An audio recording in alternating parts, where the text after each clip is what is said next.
नमस्कार दोस्तों हिंदू पंचांग के अनुसार भाद्रपद पूर्णिमा पर पितृपक्ष प्रारंभ हो जाते हैं, जो अश्विन मास की अमावस्या पर समाप्त होते हैं। दोस्तों इस पर पितृपक्ष 10 सितंबर से शुरू हो गए हैं और 25 सितंबर को समाप्त होंगे। पितृपक्ष को कनागत, श्राद्ध पक्ष और श्राद्ध आदि के नाम से भी जाना जाता है। यह दिन पितरों को समर्पित होते हैं। हिंदू धर्म में मान्यता है कि पितृपक्ष के दौरान यमराज सभी आत्माओं को पृथ्वी लोक पर भेजते हैं। वे सभी आत्मा अपने परिवार जनों से अपने हिंदू तर्पण श्राद्ध लेने के लिए धरती पर आते हैं। ऐसे में जो व्यक्ति अपने पितरों का श्रद्धा से श्राद्ध तर्पण नहीं करते, उनके पितर उनसे नाराज हो जाते हैं। इसलिए पितृपक्ष के दौरान पितरों के निमित्त तर्पण और श्राद्ध जरूर करने चाहिए। पितृपक्ष में पितरों के लिए श्राद्ध करने से परिवार के सदस्यों की तरक्की का रास्ता खुल जाता है, साथ ही पितृपक्ष का भी निवारण होता है। मान्यता है कि पितृपक्ष में तर्पण, श्राद्ध और पिंडदान करने से पितृगण प्रसन्न होते हैं और अपने परिजनों को सुख और संपन्नता का आशीर्वाद देते हैं। दोस्तों पितरों के निमित्त श्राद्ध और तर्पण कर पितरों की मृत्यु तिथि पर ही करना चाहिए, यानी कि जिस समय जिस व्यक्ति की मृत्यु होती है उस समय जो तिथि होती है, चाहे वो कृष्ण पक्ष हो या शुक्ल पक्ष, पितृपक्ष के दौरान उसी तिथि को श्राद्ध किया जाता है।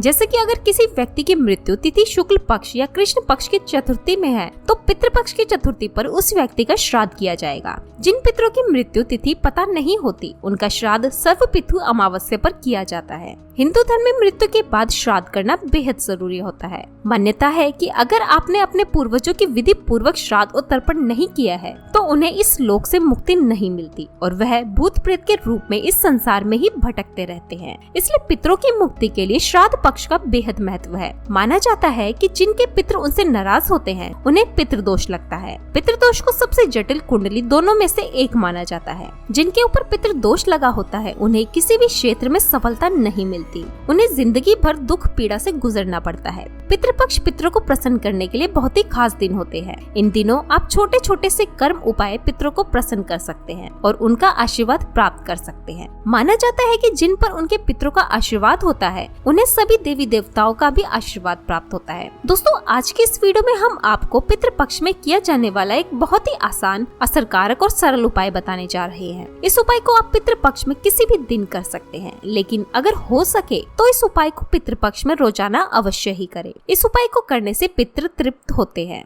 अपितु प्रसन्न होते हैं और उनका आशीर्वाद आपको प्राप्त होता है। और पितरों के आशीर्वाद से पितृदोष से मुक्ति भी मिलती है और बिगड़े काम बनने लगते हैं। जीवन में खुशहाली आती है और हर क्षेत्र में सफलता मिलती है। इस उपाय को सही प्रकार से करने के लिए आप हमारे इस वीडियो को एंड तक जरूर देखें। दोस्तों आगे बढ़ने से पहले आपसे रिक्वेस्ट करते हैं कि वीडियो को लाइक जरूर करिएगा, दोस्तों को शेयर कर दीजिएगा और अगर आपने अभी तक चैनल को सब्सक्राइब नहीं किया है तो चैनल को सब्सक्राइब करके बेल आइकन जरूर दबाइएगा।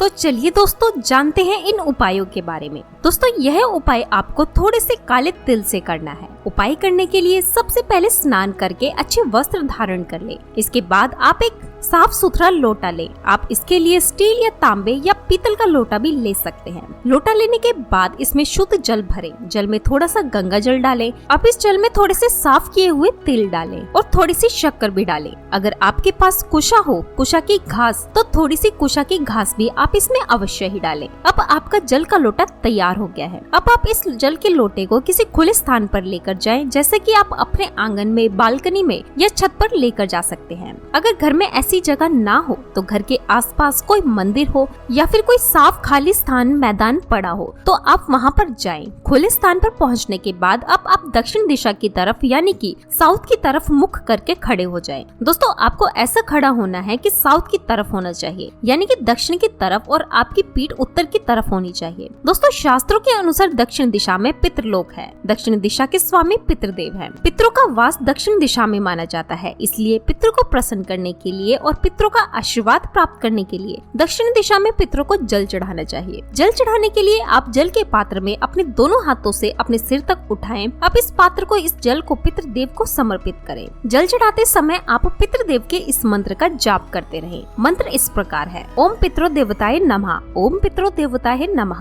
आपको इस मंत्र का जाप करते हुए धीरे धीरे पितरों को जल अर्पित करना है। पूरे लोटे का जल चढ़ाने के बाद जल के लोटे में तिल या कुछ घास रह जाए तो उसे हाथों से निकालकर जल के स्थान पर डाल दें। जल चढ़ाने के बाद अब आप पितृदेव को प्रणाम करें और पितृदेव के इसी मंत्र का 108 बार जाप करें। मंत्र इस प्रकार है, ओम पितरो देवताय नमः, ओम पितरो देवताय नमः। दोस्तों इस मंत्र का जाप आप खड़े होकर या फिर बैठकर भी कर सकते हैं। आपने जहाँ जल चढ़ाया है, अगर आप इतनी देर रुककर मंत्र का जाप नहीं कर सकते तो आप पहले पितृदेव को प्रणाम करें और सभी कष्टों, संकट और पितृदोष से मुक्ति की प्रार्थना करें। प्रार्थना करने के पश्चात अब आप अपने घर पर किसी साफ स्थान पर बैठकर दक्षिण दिशा की तरफ मुख करके इस मंत्र का 108 बार जाप कर सकते हैं। दोस्तों अगर आपके यहाँ जल चढ़ाने के लिए कोई खुला स्थान नहीं है, कोई ऐसी जगह नहीं है जहाँ पर आप जल चढ़ा सके, तो आप एक पात्र लें, किसी खुले स्थान पर दक्षिण दिशा की तरफ मुख करके खड़े हो जाएं और उस पात्र में आप जल चढ़ाते जाएं। पात्र में जल चढ़ाने के बाद आप पात्र के जल को किसी स्थान पर लगे हुए पेड़ पौधे की जड़ में डाल दें। दोस्तों जल चढ़ाते समय इस बात का अवश्य ध्यान रखें कि पितरों को जो जल अर्पित किया है उस जल पर पैर ना रखें। जल चढ़ाते समय अगर पैरों पर छींटे आ जाए तो उससे कोई दोष नहीं लगता, लेकिन चढ़ाए हुए जल पर चलना नहीं चाहिए। इस उपाय को परिवार के सभी सदस्य कर सकते हैं।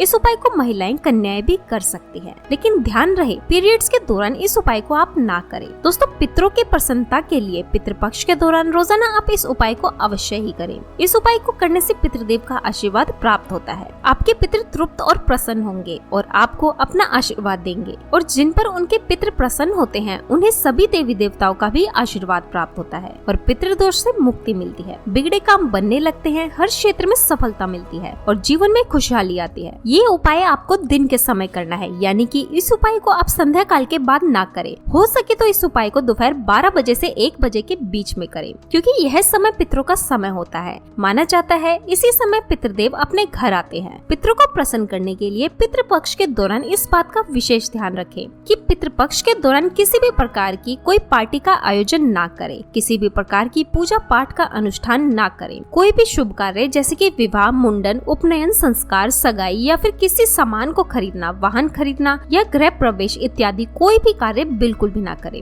पितृपक्ष के दौरान सिर्फ अपने रोजमर्रा के कार्य आप कर सकते हैं और सामान भी ऐसा ही खरीदे, इस्तेमाल करें जो आपकी रोज की जरूरत में आता हो। नए वस्त्र भूल कर भी ना खरीदे, और घर में रखे हुए पहले से कोई नए वस्त्र हैं जिन्हें आपने पहले नहीं पहना है तो उन वस्त्रों को भी पितृपक्ष के दौरान ना पहने। पितृपक्ष के दौरान खुशबू की चीजें, सौंदर्य प्रसाधन कम से कम इस्तेमाल करें, हो सके तो बिल्कुल भी ना करें। पितृपक्ष के दौरान मांस, मदिरा, प्याज, लहसुन का सेवन ना करें। इस दौरान नाखून ना काटे, बाल ना कटवाएं, दाढ़ी मूछ भी ना बनवाएं और लड़ाई झगड़ा भूल कर भी ना करें। इसके साथ ही इस बात का भी विशेष ध्यान रखें कि पितृपक्ष के दौरान आपके द्वार पर कोई भी कुछ मांगने आता है तो आप उसे कुछ न कुछ अवश्य ही दें, क्योंकि माना जाता है कि पितृपक्ष के दौरान पितृ किसी भी रूप में आ सकते हैं। इसलिए आप अपने घर से किसी भी व्यक्ति को खाली हाथ ना लौटाएं। पितृपक्ष के दौरान पितरों की प्रसन्नता के लिए इन सभी बातों का विशेष ध्यान रखें। उम्मीद है आपको हमारी ये वीडियो पसंद आई होगी। आज के लिए बस इतना ही। दोस्तों अगर आपको ये वीडियो पसंद आई है तो वीडियो को लाइक करिएगा, दोस्तों को शेयर जरूर करिएगा